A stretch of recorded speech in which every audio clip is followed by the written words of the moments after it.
আপনারা সচিবালয়ে বসে 5 কোটি না 10 কোটি ভাগ করবে, আর আমি আমার বাজারে গিয়ে আমি আমার প্রতিদিনের নিত্য প্রয়োজনীয় জিনিসটি কিনে আনতে পারবো না। এই জিনিসটা হবে না। কিসকাউন্ড্রাল, অসভ্য। রাস্তার মধ্যে শিক্ষার্থীরা রক্ত দিয়েছে, ছাত্র জনতা রক্ত দিয়েছে। এই বার্ধক্যের নেতৃত্ব সচিবালয়ে বসে আমাদের রক্ত মারিয়ে তারা টাকা ভাগ করে। আপনারা সচেতন হন, কারণ ছাত্র নাগরিক 5 তারিখ যেভাবে হাসিনাকে তার মসনদ থেকে নামিয়েছে, আপনাদের সচিবালয় ঢাকা বিশ্ববিদ্যালয় থেকে 4 মিনিট ওয়াকিং ডিস্টেন্স। না, আমি ব্যক্তিগতভাবে, আর এই যে স্লোগানটা হয়, দিয়েছি তো রক্ত, আরো দিব রক্ত, রক্তের বন্যায় ভেসে যাবে অন্যায়। কারণ আমি রক্ত কাদের জন্য দিব? আমি যখন দেখলাম আমরা রক্ত দিচ্ছি আর সচিবালয়ে বসে ওরা ভাগ করছে যে মেথডস অফ পেমেন্ট, যে 5 কোটি নাকি 10 কোটি, বলতেছে যে আমি ভাই নির্লোভ মানুষ, আমার এত লোভ নাই, 5 কোটি চলবে। তারপরে যখন বলবো যে স্যার 10 কোটি, বলতেছে তোমার যা ভালো মনে হয়। কিসকাউন্ড্রাল, অসভ্য। রাস্তার মধ্যে শিক্ষার্থীরা রক্ত দিয়েছে, ছাত্র জনতা রক্ত দিয়েছে। এই বার্ধক্যের নেতৃত্ব সচিবালয়ে বসে আমাদের রক্ত মারিয়ে তারা টাকা ভাগ করে।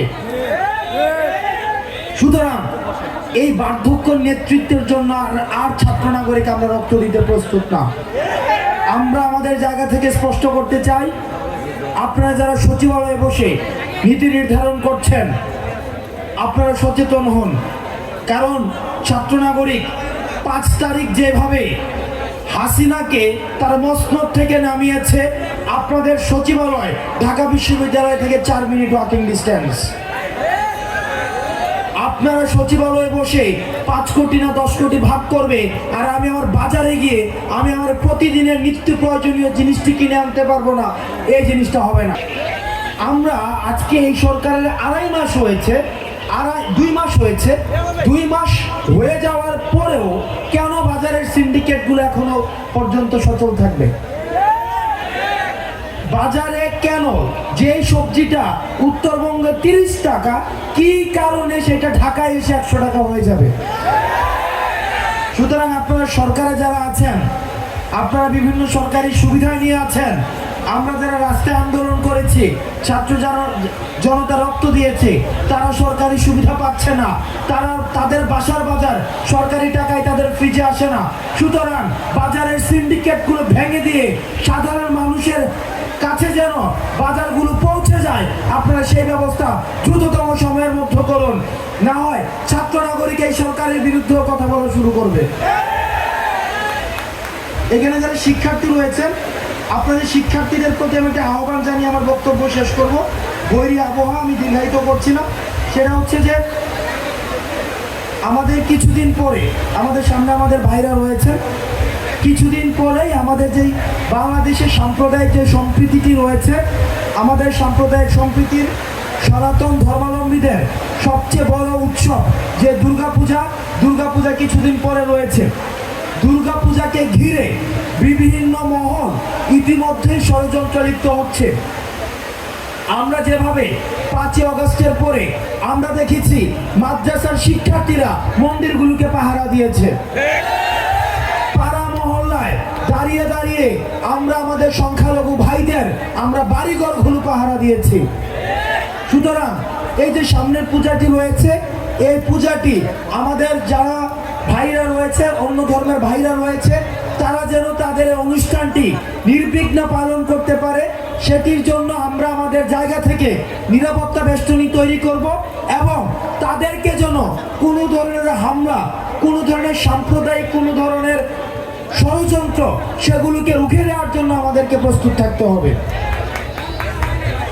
আমরা এই যে আন্দোলন করেছিলাম, এই আন্দোলনের কিন্তু আরেকটি উদ্দেশ্য ছিল, সেটা হচ্ছে চাকরি বা কর্মসংস্থানের যে বিষয়।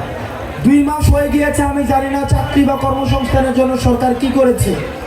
আমরা চাই, আমরা যারা বেকার রয়েছেন, আমাদের যে বেকার ভাইয়েরা রাস্তায় নেমে আসছে, আপনারা আমাদের এই বেকার ভাইদের জন্য দ্রুততম সময়ের মধ্যে চাকরির সার্কুলারগুলো দিবেন। চাকরির সার্কুলারগুলো দিয়ে তাদের বেকার জীবনের অবসান আপনারা করবেন। সর্বশেষ কথা, এখানে যারা রয়েছেন বেশিরভাগ হচ্ছে শিক্ষার্থী, স্কুল গোয়িং, কলেজ গোয়িং। আপনারা বেশিরভাগ শিক্ষার্থী। এখানে আমি স্কুল ড্রেস পরা অনেককে দেখতে পাচ্ছি, কলেজ ড্রেস পরা অনেককে দেখতে পাচ্ছি। আমি একটা জিনিস আপনাদেরকে সচেতন করছি, আমাদের এই যে স্বাধীনতা পরবর্তী যে বাংলাদেশটি প্রতিষ্ঠিত হয়েছে, এই স্বাধীনতা পরবর্তী বাংলাদেশে কয়েকটা জিনিস থাকবে না। এক, প্রোটোকল পলিটিক্স থাকবে না। দুই, সেলফি পলিটিক্স এগুলো থাকবে না।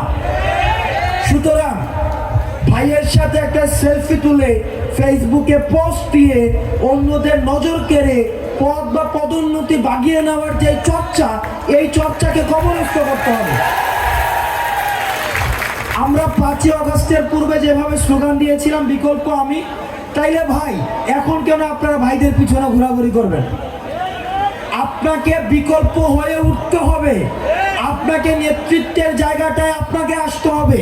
এখানে যারা যারা রয়েছেন প্রত্যেকে তার জায়গা থেকে প্রত্যেকে এক একজন নেতা। তো সুতরাং আমাদের ছাত্রলীগীয় যে কালচার ছিল, এই যে সেলফি পলিটিক্স, প্রোটোকল পলিটিক্স, এগুলোর স্থায়ী পুনর্বাসন আপনাদের মধ্য দিয়েই হোক। পড়াশোনার চর্চাটা থাকুক এবং সবাইকে পড়াশোনা করতে হবে। এই যে ফোন হাতে নিয়ে ফেসবুক সোশ্যাল মিডিয়াতে প্রচুর পরিমাণে অ্যাক্টিভ থাকার মধ্য দিয়ে যে আমরা সমাজ বা রাষ্ট্র অনেক বেশি পরিবর্তন করতে পারবো, সেটি যেমন সত্য না, ঠিক একইভাবে এই সোশ্যাল মিডিয়ার ইম্প্যাক্টও আমাদেরকে ভোলা যাবে না। আমাদেরকে দুটো ব্যালেন্স ক্রিয়েট করতে হবে, পড়াশোনা এবং আমাদের সোশ্যাল মিডিয়া লাইফের মধ্যে ব্যালেন্স করতে হবে, যাতে করে আমরা মনস্তাত্ত্বিকভাবে সমৃদ্ধ হতে পারি, রাজনৈতিকভাবে সচেতন হতে পারি, অধিকার জায়গা থেকে আমরা সচেতন হতে পারি। আপনারা ভালো থাকবেন, সুস্থ থাকবেন। আসসালামু আলাইকুম ওয়া রাহমাতুল্লাহ।